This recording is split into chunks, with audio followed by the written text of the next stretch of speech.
हाँ नहीं नौकरी नहीं, मैं फिर मैंने कहा अच्छा मैं ऐसे नौकरी क्यों ना करूंगा। फिर मैंने सोचा डॉक्टरों की ज्यादा कमाई है, मैं डॉक्टर बन जाता हूँ। तो मैंने सोचा मैं डॉक्टर बन जाता हूँ, लेकिन इस बार तो भैया मेरा जबरदस्ती का नंबर आ गया नीट में। ऐसा हिंदुस्तान में हो सकता है कि एक साथ 75 लोग नीट टॉप कर जाएं, मैं भी टॉप कर गया भाई साहब उसमें। लेकिन मैं सच बता रहा हूँ, डॉक्टर बनने के लिए कोई वजह, यहाँ अगर कोई डॉक्टर हो तो उनसे क्षमा मांग लेता हूँ पहले ही। हाँ तो मैं डॉक्टर बनने के लिए 2 योग्यताएं केवल आवश्यक होती हैं। पहली योग्यता ये कि आपका खुद का राइटिंग आपकी खुद की समझ में नहीं आना चाहिए। आप जो लिखते हैं फिर उसे केमिस्ट वाला समझे कि मैंने तो लूट लिया, अब जा तू भी अपना ऐसा ही है। और दूसरी और सबसे महत्वपूर्ण योग्यता है कि बंदे पे इंटर में फिजिक्स केमिस्ट्री बायोलॉजी हो अथवा नहीं हो, बंदा देखने में स्मार्ट होना चाहिए। अच्छा अपन है, अपन फिर भी डॉक्टर नहीं बने, कारण बड़ा है। कारण यह है कि अपनी वाली नर्स है। अब अगर हम डॉक्टर बन जाते तो उसे सिस्टर बुलाना पड़ता।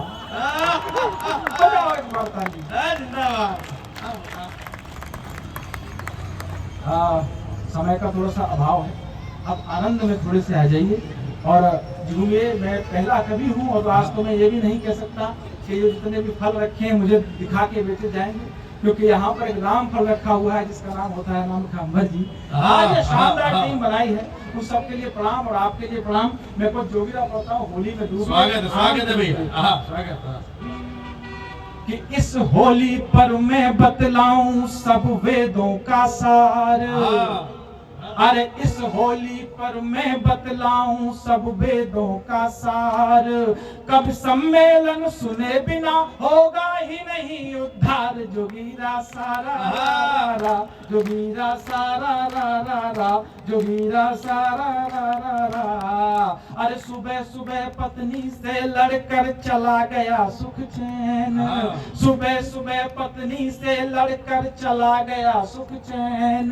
घर वाली रसिया सी तन गई, हम हो गए यूक्रेन। जोगीरा सारा रा रा रा, जोगीरा सारा रा रा रा। और खूब बजाओ ताली जम के खाओ सब्जी रोटी। खूब बजाओ ताली जम के खाओ सब्जी रोटी। अरे आज अनुष्का के दिए पर जीतेंगे चैंपियन ट्रॉफी। हर हिंदुस्तानी के, हर भारतवर्ष के जिंदाबाद जिंदाबाद।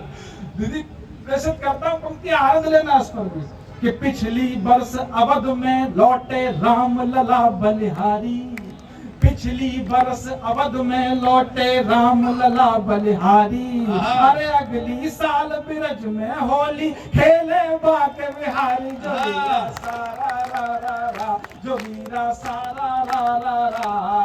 अरे बुरा न मानो होली है, होली का है हुड़दंग। अरे बुरा न मानो होली है, होली का है हुड़दंग।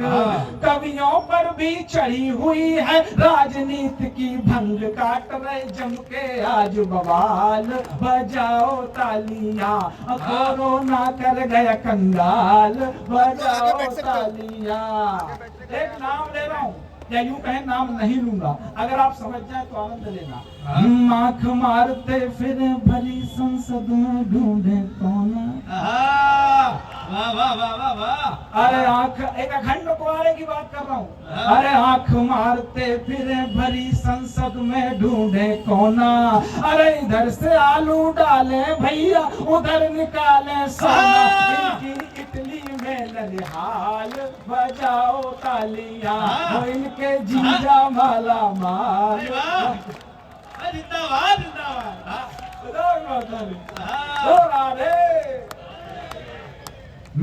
और मैं वीक हो जाऊं मगर जो प्यार से देखे तो पल में ठीक हो जाऊं। कि बने तू बहुत स्ट्रांग और मैं वीक हो जाऊं मगर जो प्यार से देखे तो पल में ठीक हो जाऊं। और भ्रष्टाचार की सेटिंग हो तेरी मेरी हो ऐसी कि बने तू नीट का पेपर और मैं लीक हो जाऊं, और मैं लीक हो जाऊं, और मैं लीक हो जाऊं। बहुत बहुत अच्छी अच्छी बातें करी भाई साहब। राहुल गांधी जी की बात करी। राहुल गांधी जी अखंड कुंवारे हैं। मैं चाहता हूं, हमारा देश ही कुंवारों से चल रहा है भाई साहब। सारे जिधर देख लो, सेंट्रल में कुंवारे, वो देखो यूपी में कुंवारे, पक्ष में कुंवारे, विपक्ष में कुंवारे। हम शादीशुदा तो यहाँ पर क्या सुनाने और सुनने के लिए बैठे हुए हैं, ये फर्क है केवल। मैं आपको बता दूं, वो तो राहुल गांधी जी पहुंच गए दिल्ली में बाबा के पास में, बोले बाबा जी एक दिक्कत बहुत है। बोले क्या? बोले शादी नहीं होके दे रही। बोले शादी नहीं हो रही? बोले मैं करा दूंगा। बोले क्या? आप जानते हो कि निर्मल बाबा के जितने भी उपाय हैं वो अलग से हैं। तो बोले एक काम करना बेटा। बोले क्या? बोले घर जाना और घर जाके तुम इस उसकी फोटो ड्रॉर से निकालना, अपनी जेब में रखना, 1 हफ्ते में तुम्हारी शादी हो जाएगी। राहुल जी दौड़ के घर गए, ड्रॉर खोली, एक फोटो निकाली, जेब में रखा, 1 हफ्ते इंतजार किया। 1 हफ्ता हो गया, 2 हफ्ते हो गए, 4 हफ्ते हो गए, शादी नहीं हुई। लौट के बाबा जी के पास बोले बाबा जी क्या मजाक लगा रखा है? बोले क्या हुआ? बोले जी आपने कहा था फोटो जेब में रख लेना, मैंने रख ली। बोले रख ली? बोले बेटा ये बताओ तुमने फोटो किसकी रखी? बोले जी आपने कहा था कि इस धरती पे जो आपको सबसे समझदार इंसान लगे उसकी फोटो रख लेना। तो बोले किसकी फोटो रखी? बोले जी मेरे हिसाब से इस धरती का इस समय अगर कोई सबसे होशियार और समझदार इंसान है तो वो है हमारे देश के प्रधानमंत्री आदरणीय नरेंद्र मोदी जी। मैंने उनकी फोटो रख ली। बाबा जी बोले बावले निकाल के फेंक दे, वो तो खुद अपनी छोड़ के बैठा हुआ है।